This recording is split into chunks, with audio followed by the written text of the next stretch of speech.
lives one day at a time. Kimmy Kim and Elations Radio. They're here to get your day going fine. Kimmy Kim and Elations Radio. Kimmy Kim and Elations Radio. Kimmy Kim and Elations Radio.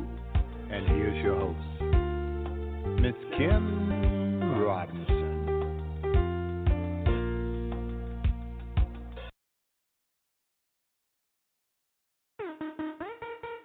I stay right with the rock, homie. Won't catch me slipping. Nah. Hey. Underdog like a rocky, but still a. Look, if you had one shot or one opportunity to see everything you ever wanted in one moment, would you capture it or would you just let it slip away? His palms are sweaty, knees weak, arms are heavy. There's vomit on his sweater already. Mom's spaghetti, he's nervous, but on the surface he looked calm and ready to drop bombs. But he keeps on forgetting what he wrote down. The crowd goes so loud. He opens his mouth, but the words won't come out. He's choking how? Everybody's joking now. The clock's run out. Time's up, over, blah. That's a lyric from Eminem's song Lose Yourself. And it talks about how your whole life you really, really want something. You're really trying to go for something. You're really, really excited about something that you've been thinking about your whole life. And here comes that opportunity, you know, and he's asking if you had one shot, if you had one opportunity to seize everything you ever wanted in one moment, like, would you capture it or would you just let it slip away? And he gives this example. And he says, yeah, okay, here it is. This is my opportunity. Here's my time. This is my time now, and I know it. And he said, okay, your palms are sweaty, your knees are weak, your arms are heavy. You know, that's the tension and nervousness, you know. And fear and nervousness is just energy. So you have to learn how to direct that energy in the right direction. Then he said, there's vomit on his sweater already. Mom's spaghetti, meaning he's already went a little bit too far. He ate some last night, and it's already on his sweater. He threw up. He tried to wipe it off, but he didn't get it all off. He didn't have time to go change a different shirt and put on a different sweater. He said he's nervous, but on the surface he looked calm and ready to drop bombs. And we see that a lot. We see situations in which you know they have to be nervous when they present. You know they have to be nervous when they're doing a competition, but they look so calm. They look ready. You know what I'm saying? So it's like that duck that's in the pond on the top of the water. It looks all settled and calm, but underneath the water you can see its little feet and it's just paddling like hell. So on the surface he looks calm and ready to drop bombs, but he keeps on forgetting what he wrote down. So it's like when you first had to give your speech when you was in high school or college. You wrote something down, you memorized, and you went to the stage and you stood up, and everything else, your brain just sat down, you know. So he keeps forgetting on what he wrote down. The crowd goes so loud, he opens his mouth, but the words won't come out. It's like you're thinking you're finna say something. You're thinking you're finna do something. You're supposed to be throwing the ball, but you can't. You're freezing. You know you're supposed to move. You know you're supposed to say something. You know you're supposed to do something. Here's this girl that you've been wanting to talk to. You say, if I ever get to see her, if I ever get her along, if I ever get whatever, I'm going to say something to her. I'm going to talk to her. I'm going to ask her out. I'm going to ask for a date. Here's this guy you wanted to get his attention and ask his opinion, and here it is right here, and you want to ask him his opinion. Here is this person you needed to meet, this network you needed to meet, and you need to ask them these questions for their advice, this mentor, and you're right here, and you open your mouth, and the words just, you know, he's choking. How? You know, after all of this, how are you going to choke? You know, you prepare for this. This is your moment, and you're choking, and everybody starts to laugh, you know, or else it seems that way to you. They're really not laughing at you. They're just kind of relaxed what you're thinking. They're laughing at you, so everybody's joking. Now, the clock's running out, time up, over what? You know, and that's kind of where it's at. Then at the next verse say, snap back to reality. Oh, there goes gravity. And they're saying, okay, you know what? No, I'm here. You know, I'm here, you know. And then he goes on to say, he won't have it. He knows his whole back's against the rope. It doesn't matter. He's dope. He knows that, but he's broke. You know, it's like, okay, you know what? Here it is. I'm freezing. I'm choking. Everything's, you know, it's like a blur. I know this is my opportunity. It's like I'm finna mess it up. What do I do? How do I rebound? How do I get out of this? And oh my goodness, it's slipping away. It's getting away from me. I'm going to lose this opportunity. And like, no, hold on. No. This is not going to happen to me. This is not going to happen now. This is my time, and I'm ready. I'm ready for it. And then the hook of the song, which is Lose Yourself, the hook says, you better lose yourself in the music the moment. You own it. You better never let it go. You only get one shot. Don't miss your chance to blow, because opportunity comes once in a lifetime. And that's kind of what it's about. I tell this story about Carl Lewis talking about it. We all get opportunities, and I think that's true. We all get a certain amount of opportunities. We might not get the same amount of opportunities. Some people might get a little bit more. Some might get bigger opportunities, but we all get opportunities. And the challenge is, do we take advantage of those opportunities? Have we been taking advantage of those opportunities? Here's the reality. I can go speak, or we can go talk to 5 different people or 500 people.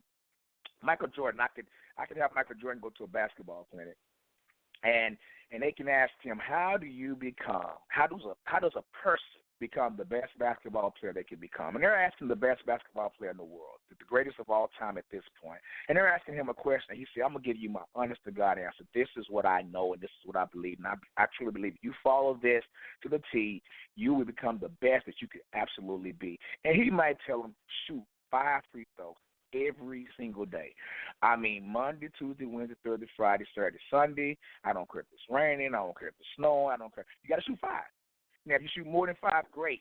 But you can't shoot less than 5. You have to shoot at least 5 every single day. I don't care if it's snowing. I don't care what happens, but shooting 5 every day. You shoot 10, great. You shoot 15, cool. You shoot 200, perfect. But you don't have to shoot that many. But 5 is all you need. But you can't shoot 200 one day and the next day shoot 3. You can't shoot 1,000 one day and the next day don't shoot none at all. No, it doesn't matter. It doesn't go like that, because you're thinking, well, if I do 5 every day, that's 35 in a week. So if I shoot 1,000 one day, that's more than 35. But we know he didn't say that. He said shoot 5, at least 5 free throws every day. Do not skip a day. The reality is, if Michael Jordan was in a select clinic or camp teaching this to kids and told them that, and there was 1,000 kids there, probably only 2 or 3, if that, would follow that plan for one whole year. That's the reality of it, because most people are not willing to lose themselves. See, they think when someone like Michael Jordan says something like that, they think that's just a saying, it's just a phrase, it's just a motivational speech, and they don't know that this is actually the reality. I was reading some earlier today, and it was talking about Kevin Hart, and it said Kevin Hart had to suffer and had to grind and hustle for 9 years. People kept telling him he wasn't good enough, he wasn't going to make it, he wasn't cut out for this and that and that and this for 9 years. Now, think about this. It's hard taking rejection for 9 days, let alone 9 years. It's terribly difficult to be rejected for 9 months, but 9 years? But the point is, most people would not stick to the course long enough to see their success. Most people will bail out. And to me, that's always been one thing that I've prided myself on, in saying that I know I could probably, no matter what it is, be more successful than most people, because I'm aware that most people just quit, especially if it's something hard. If it's hard enough, I already know that harder it is, I just gotta not quit, because most people's gonna quit. It's just the way it is, And so when I'm thinking about how do we get from where we're at to where we want to be, there comes a point where we have to be on fire. We have to be passionate about it. We have to really be obsessed. And if you don't have the information you need at the time, that's all right. It's a thing called ignorance on fire. Ignorance on fire is in a sense better than genius doing nothing, And so it's kind of like this song that Eminem saying. His song is saying, hey, check this out. This is your opportunity. It's here. And you know what? All of a sudden, everything's going wrong. You're freezing up. You don't know what's going on. And how do you get out of this? How do you make it better? And you're standing there, so you can't believe it. You're like, hold on, I prepared for this. Are you telling me I had this opportunity to talk to this girl, and here I am with her, and I can't say nothing. I'm too shy, too nervous. I'm fumbling over myself. I got spit coming out of my mouth. Are you telling me I had this opportunity to do this interview for this job that I've been wanting, and it's like I can't even speak properly? Or are you telling me that, I have the opportunity and I'm just blowing it? And that's where it's at. And in the midst of all of that going on, it's like, no, hold on, I got to snap back to reality. Boom, he snaps back and says, you know what, I'm not going to miss this opportunity. See, here's what I know. I know there's a lot of people myself included, that are in that situation right now. You know, one of my favorite statements is part of my book, When Seconds Counts, is that major things happen in minor moments. And some of us are in a minor moment where a major thing can happen. We're in a situation in which things need to happen now. And it's seeming like we're going to miss, or we're missing that opportunity. And every day is an opportunity. Every day we might say we're going to make 10 phone calls a day, and then yesterday we did 7. And then today we got to get off track and we do 5. Or we might say we're going to try this new diet, or we're not going to drink soda. And here it is, we get a little down, a little getting mad, whatever the situation may be, and here we are drinking soda, and we're missing that opportunity. And I know right now somebody's listening to this, they're in that situation. They have an opportunity. They're right there. They're going to meet that person. They're going to go to that interview. They're going to start that program, that plan to either get in better fitness, in better shape, or lose weight, or whatever it may be, eating better, getting a better relationship with their kids, getting a better relationship with their parents, and it's here. It's right now. And they're going to blow that opportunity. And what I'm trying to do here, I'm trying to wake you up. I'm trying to shock you and say, boom, hold on, no, you're not going to miss that. I'm not going to let you miss that opportunity, because everything counts. You know, when seconds count, you cannot and should not sit around and let them go by. When seconds count, you cannot say, well, I'm just going to do it tomorrow. When seconds count, you cannot wait for next week or next year. This is the time. You see, sometimes when you have to make a move, sometimes you got to leave your bags at home. And what do I mean by that? Sometimes you got a very important flight you have to take, and you're getting there and traffic was bad, and you're getting to the airport and somebody's dropping you off, and you're getting ready to go in there, and they say, where are you going? And you tell them, and they say, well, I'm sorry to tell you this, but the cutoff is up. We can't even get your baggage to go in there. And you say, well, you can make the next flight. I say, no, we can't let you fly on there and send your bags on the next flight. It doesn't work like that. Your bags can't make you. So what could I make you? He's like, yeah. So sometimes you have to leave your bags back and take the flight without the bags and get there and figure it out. Get there and buy more clothes and stuff when you get there. Leave those bags with your friends, with your family, or at the airport, and take that flight. There are times in our life that we don't have chance or the luxury of bringing our bags with us. You know, we have to leave them there and keep it moving. And to be honest with you, if you really want to know, that's been some of our excuses, the entire time anyway.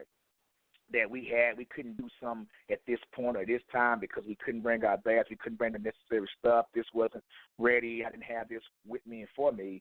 And if we learned anything from Miracle by Do, it tells you that sometimes being a bag lady, it'll make you hurt your back. You know, that's a bag lady, yeah, you're going to hurt your back carrying all those bags like that. You know, and that's kind of sometimes what happens to us. We miss opportunities because we're carrying other stuff, not knowing that we have to get it now.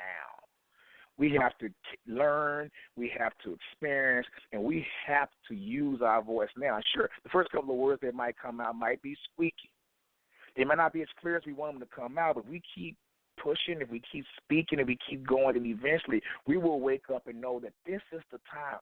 You know, the thing that I think really gets most of us is that when we get a little bit of inspiration and motivation, we don't look at it as it's real, meaning we don't look at it as it's a message from God. And what I mean by that is, you know, back, you know, if you read my favorite book, you know, hundreds or even thousands of years ago, people used to have experiences and they used to speak with God. You know, they heard a voice of somebody talking to them. They just said, this is God talking to them. They wrote about it and they kept it moving. Nowadays, we don't want to believe that. But what if that's the case? What if, you know, angels are messengers from God, right? And I'll tell you right now, I believe my stepfather was an angel for me. I think he was someone that was sent here to help me be able to accomplish some of the things that I've been able to accomplish, and I'm not through accomplishing them. So what I'm saying is, how do you know some of the voices, the stuff you're hearing, the people that's interacting, you know, how do you know they're not angels? How do you know they're not God speaking to you and saying, okay, this is a message. I'm trying to get to you any way I can. See, we have this interpretation and impression of how God should look and how God should sound and all these types of things, which in effect, if we knew those things and that's the way it was, that means we would be limiting God. How are we supposed to know exactly how God can. If God can look and be and see and do anything, then why must He be and see and look a certain way for Him to be able to communicate and work with us? And if He can see and be and do anything, then why wouldn't He use anything or anyone to reach us? If we are made in the image and likeness of God, that means God knows our potential. And if God knows our potential, He knows exactly what we need to reach that. And sometimes what we need can be just a little push. Sometimes what we need can be just a nudge. You don't have to always be a shout. You don't have to always be a burning bush. You don't have to always be miracles and stuff. Sometimes it can be just as simple as your child saying, "Mommy," or "Daddy," are you still going to do that? And it just wakes you up. So, this week in the Khadevis Robinson Challenge, my challenge is for you to lose yourself in something. Just something. It don't have to be the biggest goal you've had your whole life. It don't have to be just something. Just pick something. Just lose yourself in that and see how it feels. And I guarantee you, if you're able to lose yourself in one thing and you're able to just really feel that and experience that, then you'll be able to carry that on to a bigger goal and lose yourself in that, because the only way that we're going to reach the goals we want to reach in life, we're going to have to be obsessed and we're going to have to lose ourselves. This has been Khadevis Robinson. This is my Khadevis Robinson Challenge. And I holler. Shout out D on the track, Paint Music Media. Shout out DJ Lee Productions, and I'm Al Care. But if you a game changer, got my head, my grind on high, win, lose, and drought. I'ma ride till I die. I go hard in that lane. My God is the aim. Put me in, coach, and watch me change the game. Cause I'm a game changer. I'm a game changer. I'm a game changer. I'm a game changer. I'm a game changer. I'm a game changer. I'm a game changer. I'm a game changer. I'm full court press. I pledge allegiance to the best. Ain't nothing left to give it that reverence that the Father gets. So every day I work the sweat, can get a flesh another rest. They say go hard or go home. I say just do whatever's best. It's evident I'm blessed and I work like it. Fight like a Viking. Fight like a lichen. The difference is I like it, so I shine like I'm lightning. So I'm going head to head with certain depth. Who you liking? Yeah. So it's time for coach to put me in. I'm strapping on my shoulder pads, lacing up my cleats, and then I'm gone with the wind. Like I'm gone in 60 seconds. You can't hold me, you can't check me. Check the memo, check the message running through. Like I'm bad as I'm trucking whoever standing in my way. Ain't no way you gon' stop me. You better off to let me in. Cause I go hard, even though they say no way that I could win. Like I'm Brett Ford, I'ma ride this way. My head to the sky, my grind on high. Win, lose, and drought. I'ma ride till I die. I go hard in that lane. My God is the aim. Put me in, coach, and watch me change the game. Cause I'm a game changer. I'm a game changer. I'm a game changer. I'm a game changer.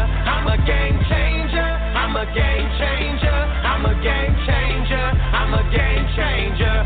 Yeah, I told you once before, my God came to change the game. Different outlook on to life, a different way to play the lane. Now my rushing yards is skyrocketing. Now I'm so insane. For the kingdom building, now my shot it cannot be contained. So I'm gon' pray for change for myself and then what I can. I don't need no euros or no pesos or no money grams. Shout out to Wado, cause I know that he gon' play this fam. The FCA Sports Camp, game changer, summer jam. I don't need $100 grand to tell them that they need the lamb. It's heaven, ain't just who I am. Al Cam, this where I stand. Man, I'm gon' play the fist. It's so deep to turn and quit. It's like I'm out from the trap to turn around, get back in it. Never that's so insane. It's evident your book they chain. Like I'm Jack Johnson. The same year he changed his name. So I sacrifice my life for the cause, just to win. And if you a game changer, let me see you represent. My grind on high. Win, lose, and drought. I'ma ride till I die. I go hard in that lane. My God is the aim. Put me in, coach, and watch me change the game. Cause I'm a game changer. I'm a game changer. I'm a game changer. I'm a game changer. I'm a game changer. I'm a game changer. I'm a game changer. I'm a game changer. Now put me in, coach. Now put me in, coach. Now put me in, coach. Now put me in, coach. I'ma go hard. I'ma go hard. I'ma go hard. I'ma go hard. Cause I'm a game changer. I'm a game changer. I'm a game changer. I'm a game changer.